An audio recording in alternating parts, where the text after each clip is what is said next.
جائے نماز پر خانہ کعبہ مسجد نبوی کی تصویر بنی ہوتی ہے، لوگ اس پر پیر رکھ دیتے ہیں، کیا اس پر گناہ ہوگا؟ خود مسجد نبوی پر جو پیر رکھتے ہیں وہ گناہ نہیں ہو رہا کیا؟ ہم جب مسجد نبوی پہ جاتے ہیں تو پیر ہی تو رکھ رہے ہوتے ہیں مسجد کے اندر، اور بیت اللہ کی چھت پہ بھی تو انسان کھڑے ہو کر نماز پڑھ سکتا ہے۔ بیت اللہ کے اندر بھی جب ہم جاتے ہیں، نبی صلی اللہ علیہ وسلم تشریف لے گئے تھے، صحابہ لے گئے تھے، تو پیر ہی رکھے ہوئے تھے بیت اللہ کے اندر۔ اصل میں یہ اجمیوں میں نا کچھ ادب و آداب کی تھوڑا سا وہمیوں کی حد تک ہے ہمارے ہاں معاملات ادب و آداب کے، تو اس کو بہت زیادہ اپنے اوپر مسلط کر لیا ہے، خود پھر حرج میں پڑتے ہیں۔ نبی صلی اللہ علیہ وسلم نے فرمایا لا تشددوا، اپنے دین میں شدت پیدا مت کرو، اس کا کیا نقصان ہوگا، ہم خود مشکلات میں پھنس جائیں گے۔ تو ادب کا تعلق عرف سے ہے، اور واضح بے ادبی ہو تو اس سے بچنا چاہیے۔ باقی بہت زیادہ باریکیوں میں جانا جس سے آپ کے لیے بڑی مشکلات کھڑی ہو جائیں، یہ ٹھیک نہیں ہے۔ اب آپ دیکھیں نا، عربوں میں ہم نے دیکھا ہے، عربوں میں تو خیر کچھ زیادہ ہی کر لیتے ہیں، وہ جہاں بیٹھے ہوئے ہوتے ہیں وہیں قرآن رکھ کے چلے جاتے ہیں، یہ بھی غلط ہے۔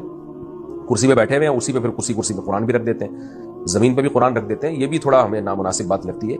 لیکن کچھ ادب میں ہم لوگ بھی بہت زیادہ غلو کرتے ہیں۔ اب آپ دیکھیں مسجدوں میں لوگ قرآن ہی نہیں پڑھتے پچھلی صف میں بیٹھ کے کہ اگلے والے کی پیٹھ ہو رہی ہے، تو یار کہیں نہ کہیں بیٹھو گے، کسی نہ کسی کی پیٹھ تو ہوگی، تو کیا ہو گیا؟ اب اتنا زیادہ ادب میں غلو کرنا کہ آپ لوگ قرآن کی تلاوت ہی نہ کر پائیں اس کی وجہ سے، تو یہ بھی غلط ہے۔